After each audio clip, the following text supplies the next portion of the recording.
Welcome back. A Maricopa County sales tax that helps pay for our transit system, highways, buses, even the light rail, is set to expire if our state lawmakers don't act fast. As Team 12's Rachel Cole explains, key Republicans oppose spending any money on the light rail that could block the extension of the penny on the dollar tax.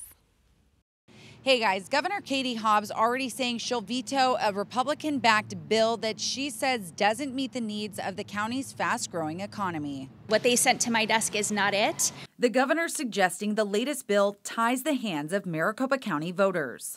It is ridiculous that Maricopa County has to go to the legislature to get permission to go to the ballot for something for their region, but this is something that's important for the whole state. Cities like Mesa constructing a new transit plan that serves any and all travelers regardless of mode of transportation. The Maricopa Association of Governments has been working for years using the formula that the legislature dictated to us as to how to come up with a regional transportation plan, and that's what was to be submitted to the voters. But Mayor John Giles of Mesa says the city's plan won't get to voters. Instead, a bill passed Tuesday would split the vote on extending the Prop 400 tax into two parts, a vote on streets and highways and another ballot on the light rail. The majority of this funding goes to freeways. Only about 4% of it goes to the light rail, for example.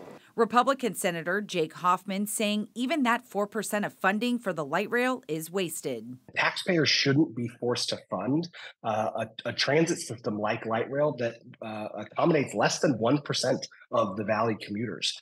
Arguing voters should have a choice when it comes to their tax dollars. We're going to let the voters have an actual say on whether or not they want to continue funding a multi-billion-dollar light rail failure, or whether they'd actually just rather spend on better roadways and better freeways.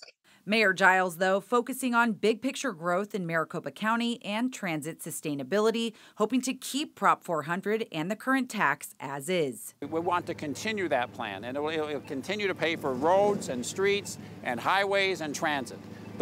All of the infrastructure that makes those programs possible. If not, the stakeholders definitely have a plan B. I don't know all the parts of it, but it involves a statewide initiative. It's probably not the best option, but it's an option that's available. Lawmakers don't plan to head back to the Capitol until the end of July, but they could consider more versions of Prop 400 in the coming months. We're in Phoenix. Rachel Cole, 12 News. Okay, Rachel. New tonight.